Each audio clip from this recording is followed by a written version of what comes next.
Yun, what's up guys? At yun, ngayon meron na naman tayong panibagong lalakaran. Tayo ay tutungo na naman sa isang kaganapan. Kaya dyan ko na nga ay piniplex ko na yung outfit ko. Yan, naka-Nike tayo, tapos Thrasher na pants. At yan na nga guys, lumarga na tayo para makalabas na, para makapunta na doon. Ang ating paroroonan nga pala ay sa Medical Plaza. Ayan guys, face check muna tayo, face check. Ayan, naka-shields tayo, tapos naka-black lang na polo para simple naman. Ganyan talaga ang buhay guys, tumatakbo tayo kapag may dumadaan. At yan nga, bigyan mo natin kaperasong montage. Ayan guys, naglalakad lang talaga tayo guys para kapansin-pansin. Ganyan talaga ang mga bida, naglalakad lang sa una. Ayan nga guys, pakipakita ko muna sa inyo ang kahabaan ng ating paglalakad. Ayan, medyo malayo-layo tayo guys. Ayan, kung makikita nyo yung tulay, nakikita nyo naman siguro, di naman kayo bulag, kaya tingnan nyo na lang. Ayan, ayan yung tulay dito guys, nasa ating lalakaran at malayo-layo pang face check ulit tayo. Ayan, tinignan naman natin yung sarili natin. Ay, grabe talaga ang guwapiness talaga guys. Hindi matitibay.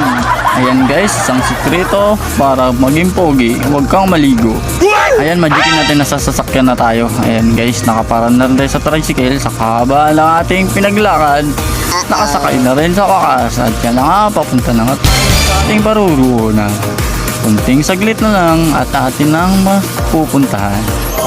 Ayan guys, at may nakasabay pa nga tayo dyan, pero okay lang kasi hindi naman hassle sa ano. Kaso hassle lang kasi nga pugi tayo tapos siya pangit. Ayan, kaya parang hassle din talaga guys, pero okay naman. Hindi naman sa pag ano, diba? At yan, traffic pa nga dito dahil nga naka-red, ano pa tayo, naka-red. Diyan nga ay minagic ko na lang nga para mapabilis na tayo sa ating pupuntahan. Ayan nga, malapit na tayo sa wakas. At ito nga si kuya ay natutulog na nga dahil siguro sa layo ng biyahe namin. At yan nga, pababa na rin ako talaga dyan kasi parang ano na rin talaga malapit. Ayan guys, nakababa na nga ako at ito na ang ating pupuntahan. Ayan, dyan ay nagtanong muna ako sa guard kung saan yung aming seminar. Ayan, ito talaga guys, mag-seminar tayo dito. Hindi para mamula, hindi para magpasikat. Magsiseminar talaga tayo guys. Kaya sumakay na nga ako ng elevator para nga sa ganun ay mapuntahan na natin. At medyo mataas-taas pa nga ang aking pupuntahan. Nasa Facebook pa tayo. Pero ox lang, hindi naman hassle. Yan guys, kung makikita nyo, makikita talaga yung sa baba guys. Napakaganda talaga.